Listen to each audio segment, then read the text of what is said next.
streaming around the clock on CBS News Boston. You're watching WBZ News. Hello and thank you for joining us. I'm Tiffany Chan with our top stories. Thousands of people are on the Boston Common for a hands-off protest. It's a rally happening in cities across the country today. WBZ's Paul Burton has their message. Well, thousands are gathered here today on the Boston Common, what is being called as hands-off protests. These are protests that are taking place across the country, including right here on the Boston Common. This is a national day of action. Organizers say they're here to protest President Donald Trump and billionaire Elon Musk and their agenda to cut what they call essential services. They say they want to take their hands off when it comes to health care, civil rights, education, and immigration. I'm here with Susan Labandabar, who's with the Swing Blue Alliance. Susan, give me a sense of what your mission here is today and why was it important for you to be here? Well, we're here because we work to swing elections in red states and purple states, and we recognize that this rally brings all of us together. It really doesn't matter what your issue is. We're all under attack. So we wanted to make sure that this rally represented everyone. People of every color, people of every religion, people of every work, life. This is something that affects all of us, and so we wanted to make sure we were here.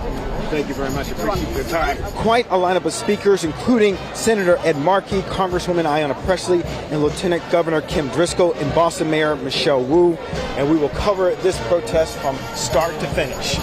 In Boston, I'm Paul Burton, WBZ News. Paul, thank you. And the Massachusetts GOP released a statement about the rally saying, quote, today, you'll hear numerous falsehoods from Democratic leaders, all of which can be easily debunked with a quick Google search, end quote.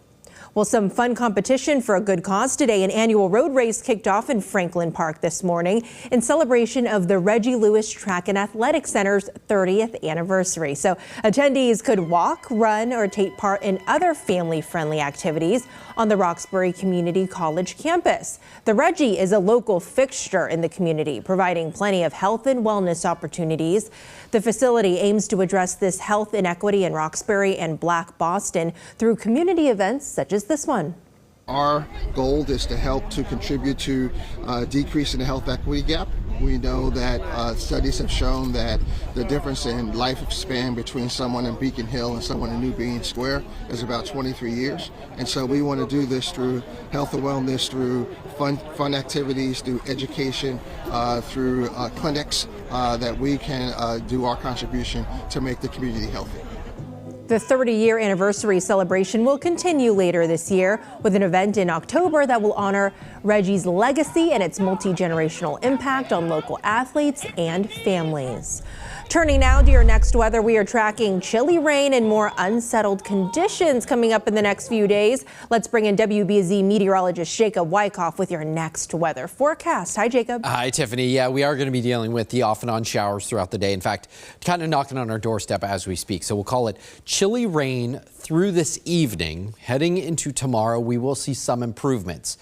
The morning will be filled with showers, then the afternoon turns brighter, also turns milder than what we'll feel today. Today's pretty raw and dreary. There's even a chance for a few snowflakes north and west of town. That would be on Monday morning. Watching some of those showers move into the area sort of as we speak. The day is going to be filled with rain. There could be a few periods where it's a little bit less intense and then it picks up a little bit, spreads out a little bit. But the overall trend for the next 24 hours is going to be a pretty wet one. Same story as you go into parts of the Mississippi River Valley where they're going to pick up on another 5 to 10 inches of rain.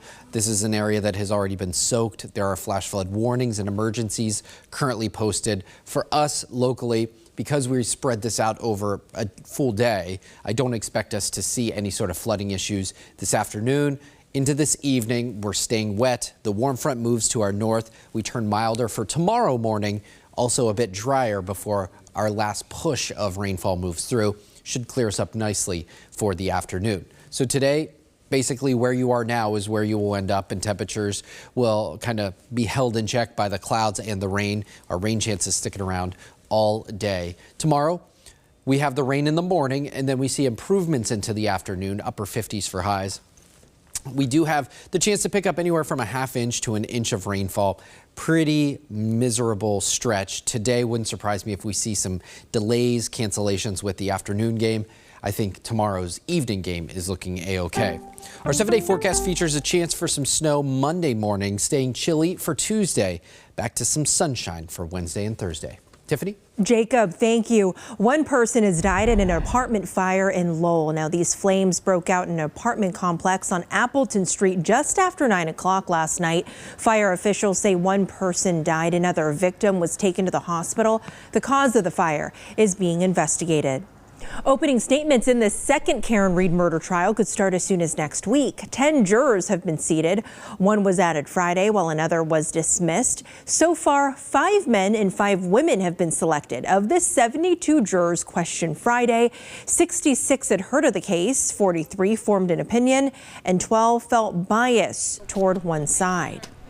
And overnight, President Trump's 10% tariffs took effect, but the impact was already felt in the financial markets on Friday, with stocks plummeting for a second straight day. The decline wipes out more than a year of stock market gains, and economists are concerned the tariffs could lead to a global recession. Bradley Blackburn is tracking the impact. The sound of the bell Friday cemented the worst two-day drop in the stock market in 5 years.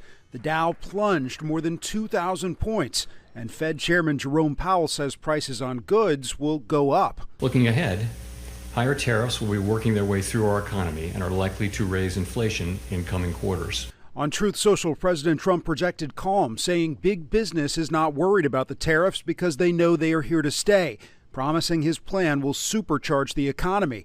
But many consumers are worried. According to a YouGov poll, 67% of Americans think the price of goods they typically purchase will increase. At a Costco in Massachusetts, shoppers were stocking up on products that may be impacted. We're talking about it that we should buy some rice because we get rice that's made in Thailand. And we said we don't really need it right now, but we're going to buy it. JP Morgan released a new prediction saying the risk of recession in the global economy this year stands at 60%. The tariffs are already rippling through global manufacturing. Stellantis has temporarily paused production at its auto plants in Canada and Mexico. At the Capitol late Friday, Senate Republicans launched a Vote-A-Rama, a marathon series of votes to move President Trump's legislative agenda forward on border security, defense spending, and tax cuts. Democrats pushed back. The odds of a recession in America are surging because of Donald Trump's tariffs, and Senate Republicans have gone along. The framework passed the Senate and will now need approval in the House. Bradley Blackburn, CBS News, New York. Bradley, thank you. The former Archbishop of Washington, who was accused of sexually abusing minors and adults, has died. Theodore McCarrick resigned from the College of Cardinals in 2018. The following year, he was dismissed from the priesthood by the Vatican after he was found guilty by the church. There's no word on a cause of death. McCarrick was 94 years old. British comedian Russell Brand is denying sexual assault charges. Police are accusing Brand with raping or sexually assaulting 4 women between 1999 and 2005. The charges come after an 18-months-long investigation. Brand has posted a statement on social media denying he ever raped anyone and criticizing the British justice system. And a shift over a Tufts grad student challenging her immigration detention. A federal judge in Boston is moving her case to Vermont. That's where she was briefly held before being transferred to a detention center in Louisiana. Now, Rumeysa Öztürk is a Turkish national who was taken into custody outside of her apartment in Somerville last month. The government claims she supports Hamas. Her attorneys deny that. Boston Mayor Michelle Wu will kick off her campaign for re-election. She is facing multiple challengers, including Josh Kraft. An event is planned for 2 o'clock this afternoon.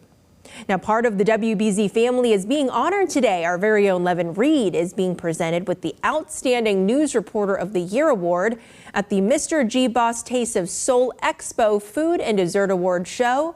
Levin will join chefs, artists, authors, and more in the awards ceremony taking place at the Roxbury Community College. Congratulations, Levin.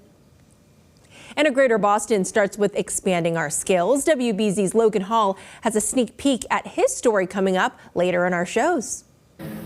All right, if you need a fresh cut, this is definitely the place to go. I'm Logan Hall at In the Cut Barbershop in Nubian Square. And coming up tonight, we're going to introduce you to some students from the Boston Education Fund who are learning the art of barbering. That's coming up just ahead tonight. Okay, Logan, thank you. And thank you for joining us. The news continues streaming at cbsnews.com/Boston. And if you're watching us on YouTube, be sure to like and subscribe to our page. Have a great day.